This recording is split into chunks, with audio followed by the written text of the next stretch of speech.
Boa noite, pessoal. Sejam todos bem-vindos. Gostaria também de agradecer, parece que hoje é o último dia, né, que nós colocamos à venda aí os números aí para o sorteio dos quadros, né, na próxima semana. Então, muito obrigado a todos aqueles que contribuíram ali, que para nós isso é muito importante. E tenho certeza que quem ganhar vai ficar muito feliz, porque os quadros são muito bonitos, né? Então, acho que vale a pena.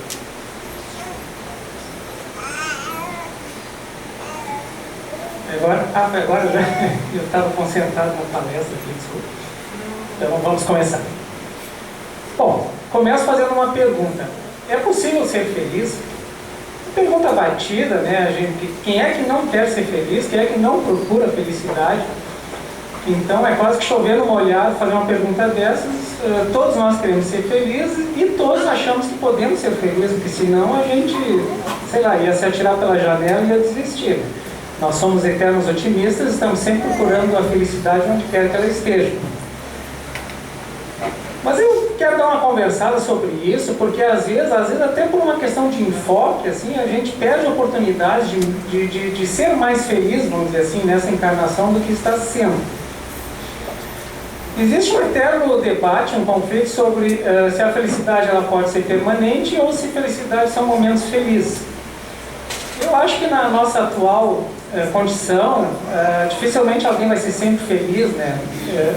A gente então vive momentos felizes, vive momentos não tão felizes, e a nossa luta seria sempre esticar o mais possível os nossos momentos felizes e diminuir o mais possível os nossos momentos de infelicidade.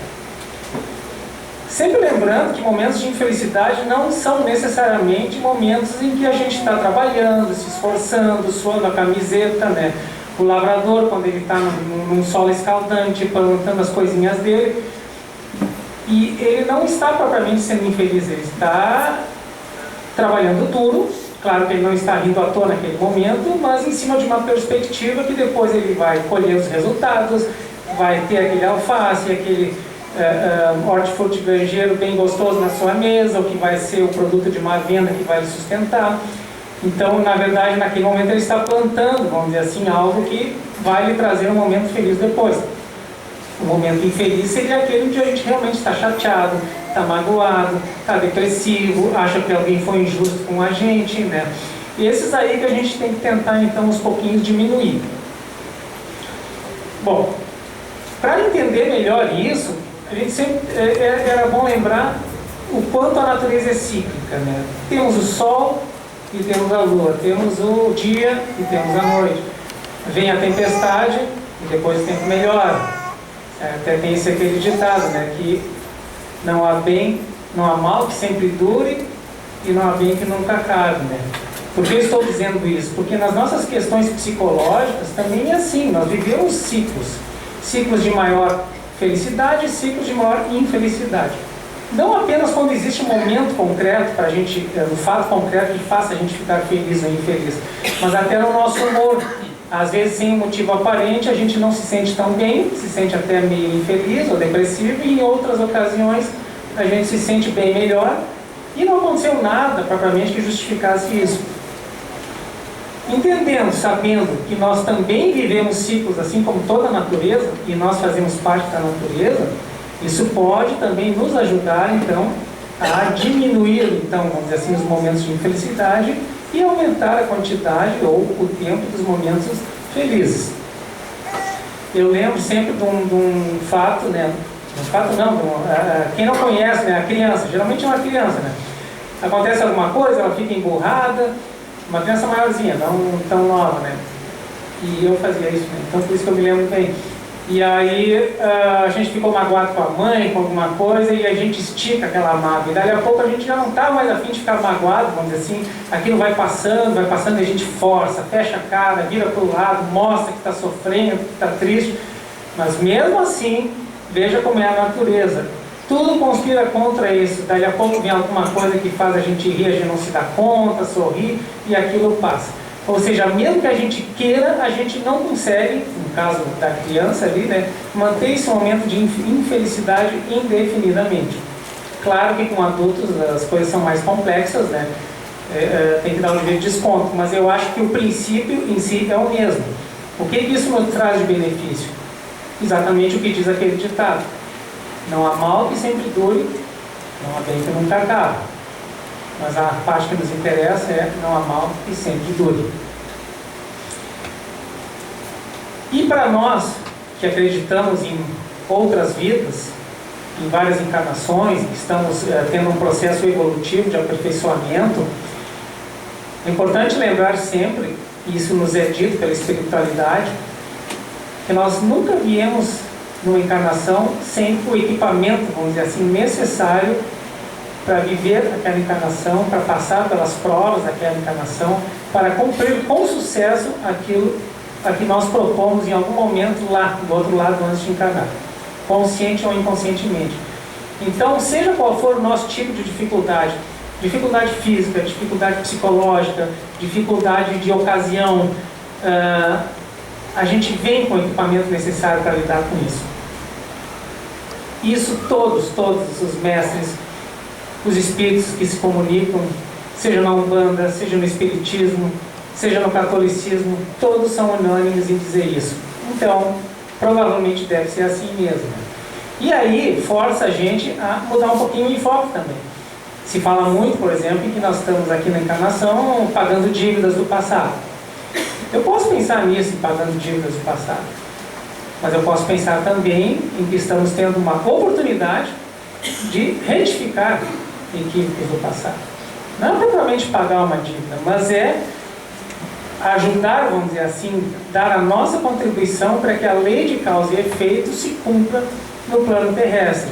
Para aquilo que nós desajustamos no passado, possamos participar dessa correção de rumos, vamos dizer assim, desse ajuste, para que se reequilibre causas e efeitos no cosmos inteiro, dentro da nossa pequenez, do nosso pequeno espaço de vida. Pensando assim, as coisas deixam de ser tão antipáticas, vamos dizer assim, e nós podemos começar a desenvolver uma resignação.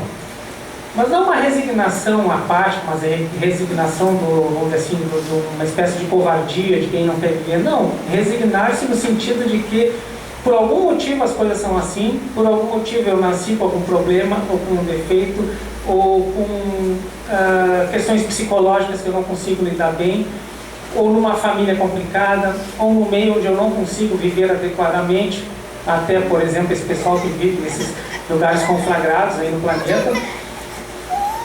Aceitando isso, não precisa entender qual é o mal que eu fiz no passado. Não, simplesmente alguma coisa justifica que eu esteja aqui nesse momento. A gente pode começar a encarar essas dificuldades como dificuldades, e não como dívidas, como os castigos que a gente tem que pagar. E aí a gente pode olhar para elas como oportunidades de crescimento, porque cada vez que a gente supera uma dificuldade, tem sucesso com isso, nós nos sentimos melhor. E isso nos leva a nos tornar mais felizes. Num primeiro momento, nos leva a não nos sentirmos tão infelizes com aquele estado de coisas que está aí. E num segundo momento, talvez possamos, inclusive, transformar o limão em limonada. E isso acontece também no nosso relacionamento com as pessoas.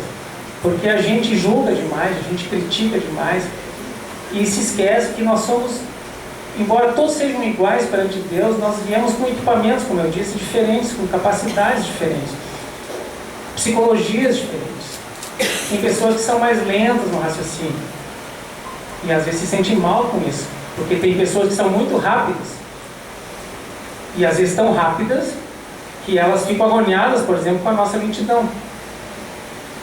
Muitas vezes pode ser até risco com a gente. Às vezes a gente é lento em expressar ideias, e o outro, ao mesmo tempo, tem uma dificuldade para escutar, pelo menos naquele ritmo, naquela lentidão, começa inclusive a adivinhar, né, o pensamento, aquilo que ele vai dizer, já antecipa. Então fica aquela coisa assim, quem está falando fica chateado porque não consegue se expressar, e muitas vezes sai da conversa, tem que ter podido se expressar e fica chateado porque o outro não entendeu o que ele queria dizer, seja em qualquer relação, uma relação de trabalho, uma relação familiar, uma relação entre amigos. E por outro lado, o rápido, vamos dizer assim, né, que tem a mente muito ligeira, que capta as coisas muito rápido, não entende por que o outro é tão palermo, sei lá, lento, tapado, alguma coisa assim. Muitas vezes pode até usar uma palavra dessas, né, E aí os dois sofrem. Mas o maior sofrimento está em que quando nós estamos lidando com pessoas de bem, com pessoas como nós aqui, se estamos aqui, estamos procurando alguma coisa, estamos procurando melhorar, nós temos consciência, vamos desenvolvendo a consciência das nossas, não dos nossos defeitos, das nossas dificuldades. E quando nós temos uma dificuldade, e essa dificuldade de alguma maneira faz com que alguém sofra, e muitas vezes sofre injustamente, a gente sofre também. E sofre muitas vezes mais do que o outro. Porque quando viu, escapou. Se eu não tenho paciência com quem está falando meio devagar, estou rápido, ele é pouco, trato ele mal, ou acho que ele é um tapado, ou até digo alguma coisa assim, e eu sou consciente disso, eu vou me sentir muito mal depois, muito mal. Então isso é muito ruim. E o outro que ouviu ficou chateado, mas se ele parar um pouquinho para pensar, que o outro também pode ter essa dificuldade, que é uma dificuldade de um tipo diferente da que ele tem, talvez ele possa perceber também que assim como ele sofre com as suas dificuldades, o outro sofre também. E aí, se cada um começar a cuidar mais das suas dificuldades e menos das dos outros, dando um voto de confiança, vamos dizer assim, para o outro, a gente pode diminuir um pouco esse nosso sofrimento. Porque a felicidade, em última análise, é um estado de espírito nosso, da gente mesmo. Não deveria depender do que o outro diz, do que o outro faz. Claro que eu estou excetuando os verdadeiros casos de injustiça, o bandido, aquele que faz o mal deliberadamente. Estou falando naquelas situações entre pessoas de bem, que em princípio deveriam se tratar bem, e muitas vezes não conseguem, porque não conseguem ainda administrar bem suas dificuldades. Se nós conseguirmos entender que o outro tem essa dificuldade, e o outro também, talvez a gente consiga aos poucos cortar esse círculo vicioso. Porque se a gente manda um pensamento negativo de mágoa para alguém, de alguma forma isso volta para nós. E fica retroalimentando e prolongando o estado de infelicidade, e às vezes a gente nem se dá conta de que é por causa disso.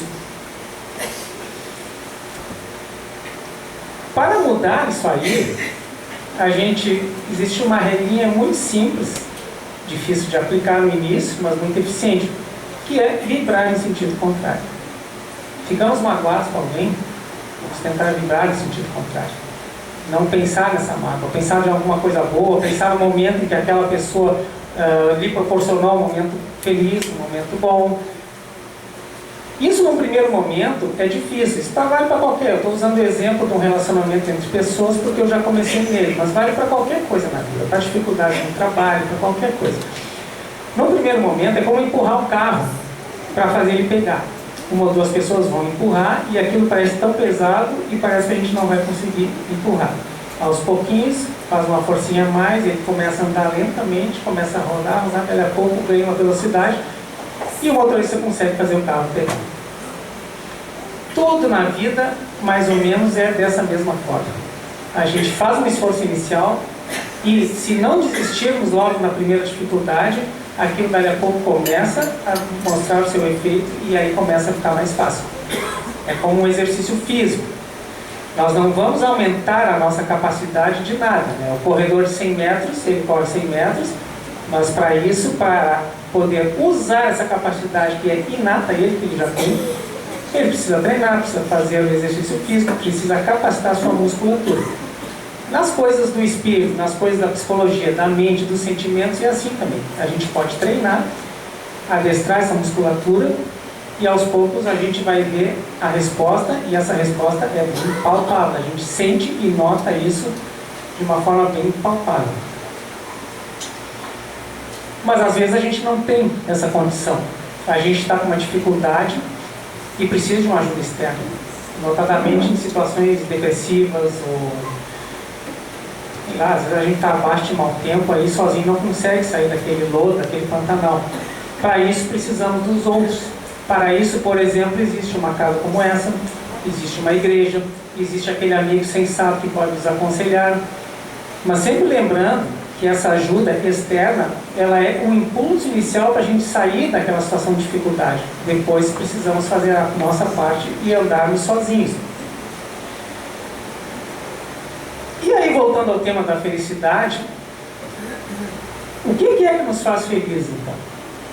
Eu acho que daria para classificar basicamente em 3 grandes itens.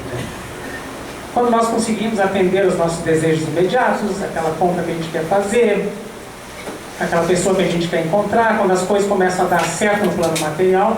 Esse tipo de felicidade, ele é mais fugaz, né? Porque como da criança que ganha aquele brinquedo, dali a pouco passou o efeito, enjoa e volta tudo a ser como era antes. Ele precisa de uma outra coisa para voltar, vamos dizer assim, entre aspas, a ser feliz. Mas essa, infelizmente, é o tipo de felicidade que a maioria das pessoas procuram sem se dar conta.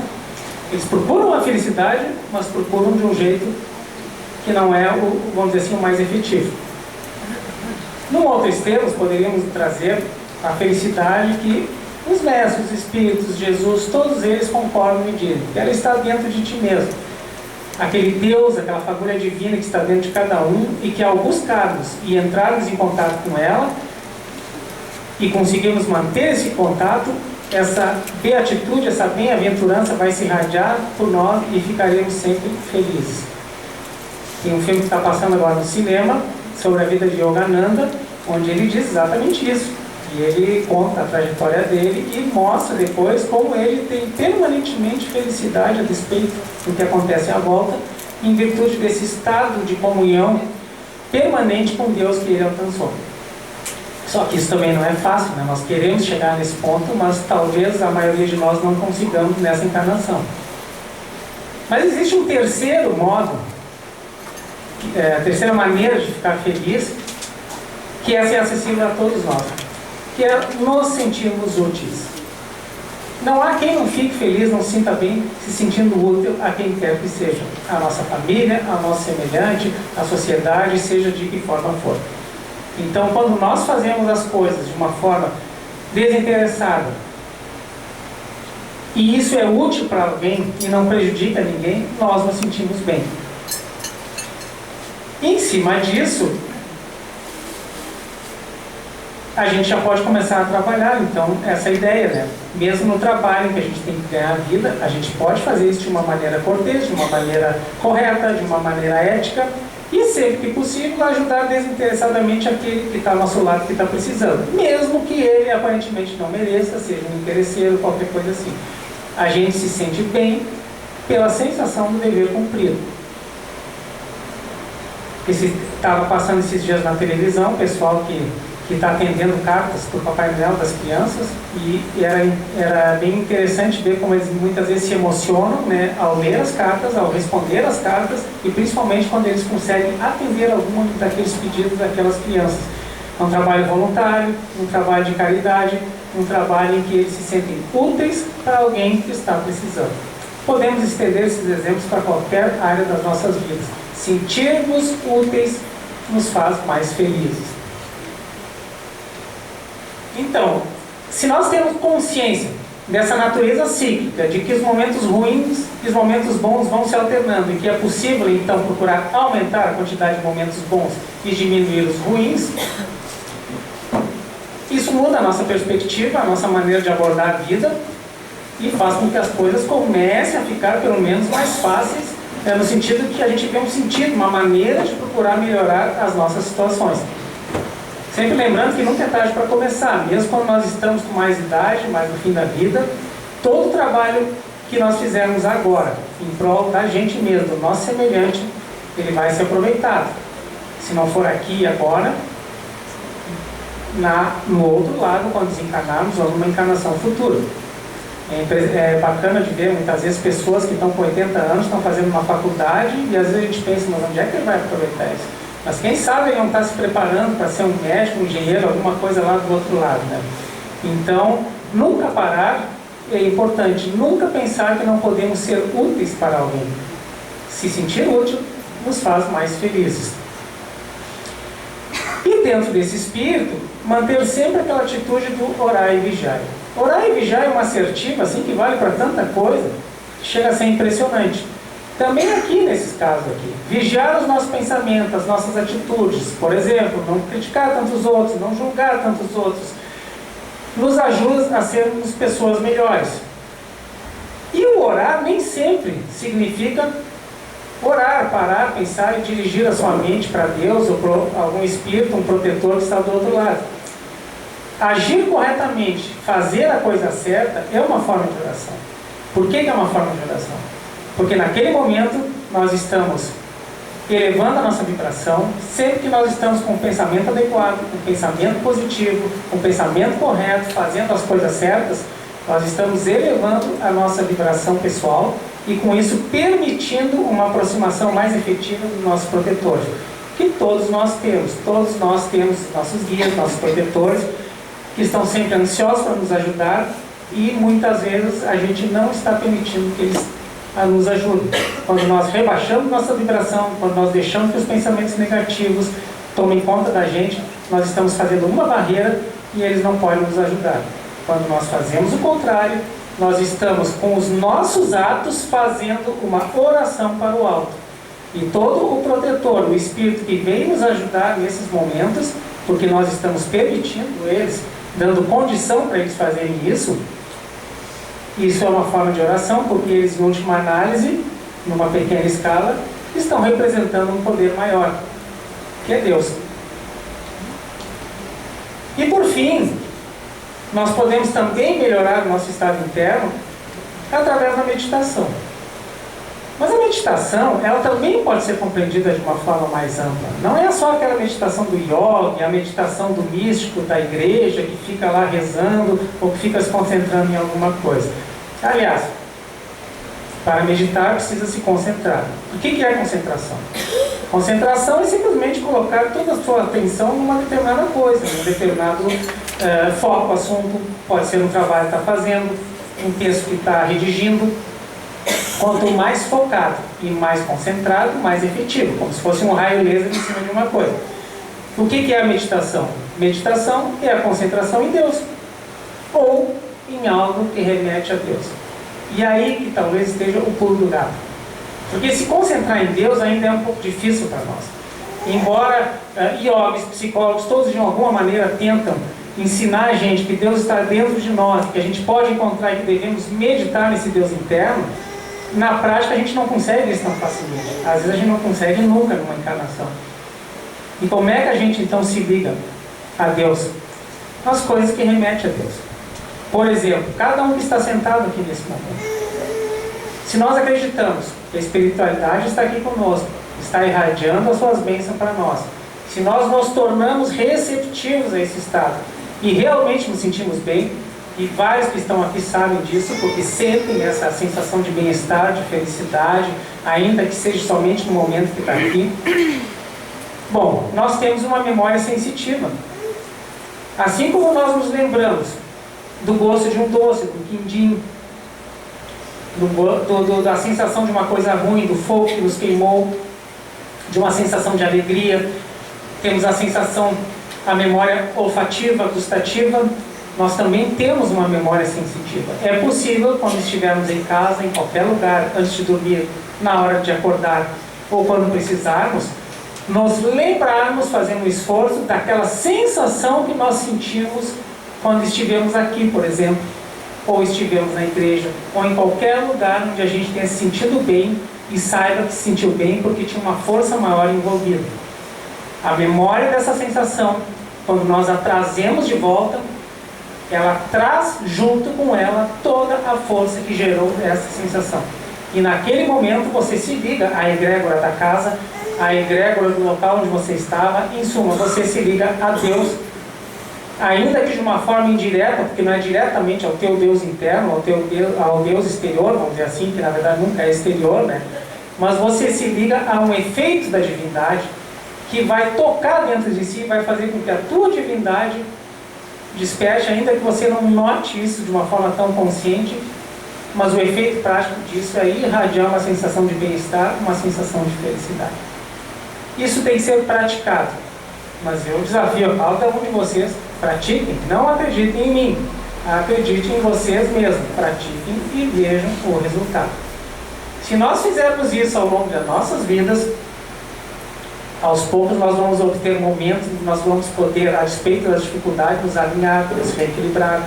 Após um dia de trabalho, por exemplo, você pode orar, você pode rezar, você pode pedir para o seu protetor, mas que tal sentar ali, se você tiver esse momento de descanso, de ficar sozinho naquele momento, sem nada lhe perturbando, tentar lembrar de um momento como esse, resgatar aquela sensação e com isso resgatar aquela força que te fez tão bem naquele momento, e aquilo você vai dormir com aquilo. E isso provavelmente vai te levar para um lugar melhor no desdobramento natural do sono físico. Quando você acordar, se você quiser fazer isso de novo, você vai preparar melhor o seu dia e vai levar, poderá levar para o seu dia, pelo menos em boa parte dele, essa sensação. Esse equilíbrio que muitas vezes vai ser decisivo para você, por exemplo, ouvir um desaforo de alguém, ou ouvir alguma coisa injusta de alguém e não perder o controle. Mas não perder o controle significa o seguinte, não é segurar e não dizer nada. É realmente não se sentir afetado por aquilo que o outro diz. Por que a nossa felicidade tem que depender do humor do outro?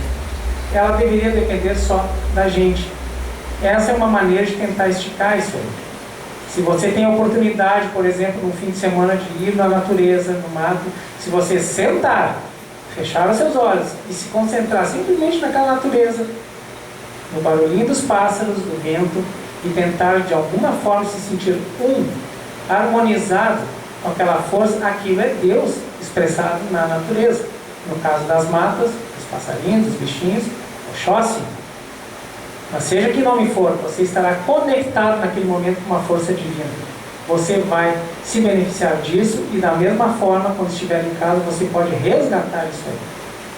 São pequenas dicas que podem nos fazer melhorar o nosso bem-estar, e aí nós podemos então, enfim, assim como a gente pode fazer uma programação de vida, no sentido de que eu vou trabalhar, vou comprar um carro, vou comprar casa própria, você pode fazer uma programação de felicidade. Ao longo de sua vida eu vou lentamente, aos pouquinhos, superar algumas das minhas dificuldades, talvez não todas, melhorar o meu estado de espírito e aumentar os meus momentos de felicidade e diminuir os de infelicidade.